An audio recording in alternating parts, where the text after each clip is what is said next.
What's going on, guys?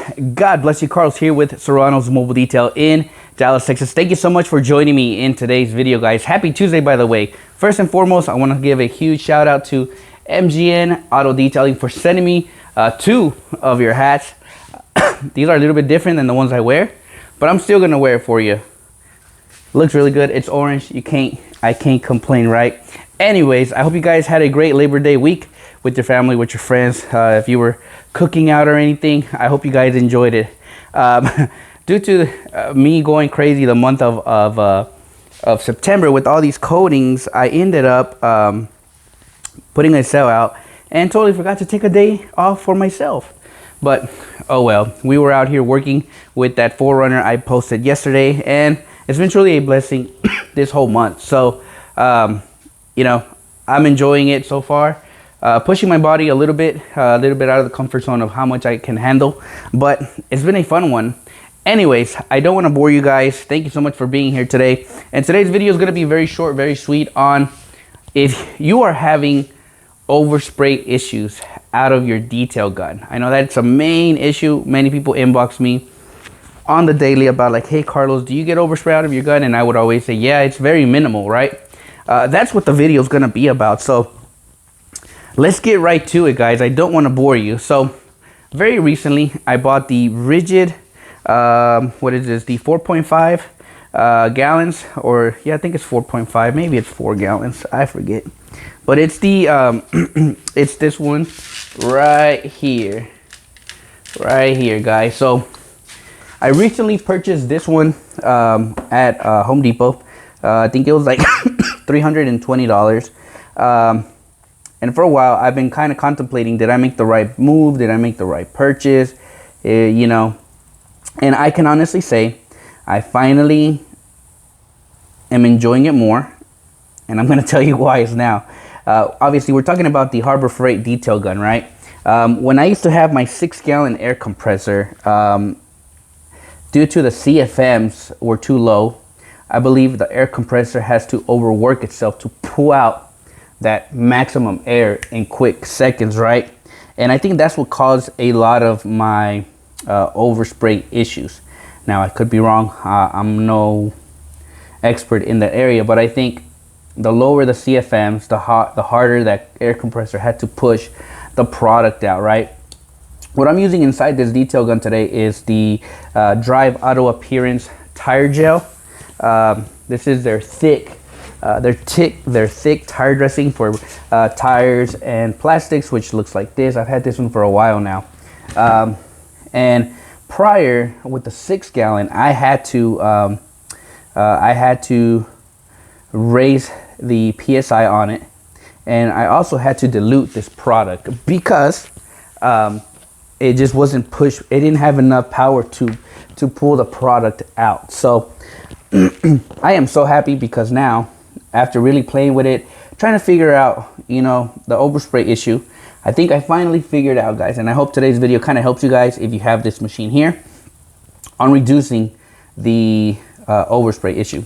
Right now, obviously the tank is full to 175, and I have the PSI at 50.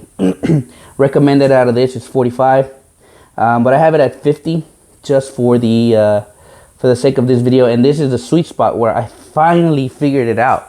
And I'm gonna take you guys over to the truck, and we're going to do an area, and we're gonna see for ourselves, and hopefully maybe changes your mind on using a detail gun. Alrighty, guys, so let's get started. What you see here, guys, is actually the fender liner of the truck.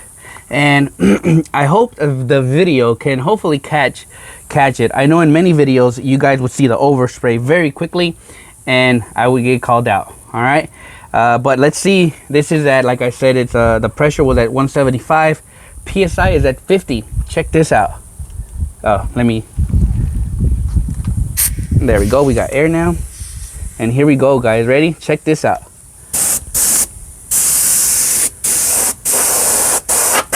Lower PSI gives me no overspray, guys. And in other videos, you guys would catch that very quickly and you guys would call me out. But look at that, guys. No No overspray. The camera would definitely catch it by now. No overspray, guys. And, you know, on a freshly coated paint, it's perfect. It is perfect, guys. Let's hit these tires and let's see if you see any overspray.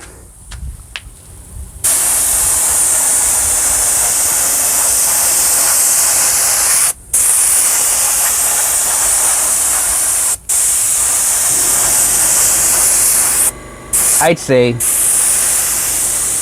I get no overspray at all, but that's just me, guys. But I really wanted to do this video so that those that do have maybe the air compressor 4.5 gallons and you're using this detail gun that I use all the time, maybe this will help you lower your PSI down, because you have the CFM to push that product. And look at that. No overspray. Windy, it's a little bit windy this morning, not too much. And I'm just here just overusing this product so that the camera can catch it. But I'd say, guys, that is no overspray. Alrighty, guys, well, there you have it, guys. I hope this quick video helped you guys out in maybe your future purchase, whether it's the 4.5 gallon air compressor or maybe your detail gun, guys. This thing has truly been a lifesaver for me for a while, and it just does amazing in any area I use it for. Very detailed, very, you know, it does really well. But I hope today's video kind of helped you guys. If you do have this air compressor, or if you do have this detail gun, maybe this video helps you bring your PSI down, let the machine do the work, and it's going to produce you hopefully no overspray like it did to me today. Again, I just wanted to do this video for those who have this machine, or if you don't have this and maybe you've been eyeing it, and hopefully this video kind of helped you guys, you know, all the things you can use it. Very even spray. This is why I really enjoy this all the time. But anyways, God bless you guys. Happy Tuesday, and I hope you have a great rest of the week. Later, guys.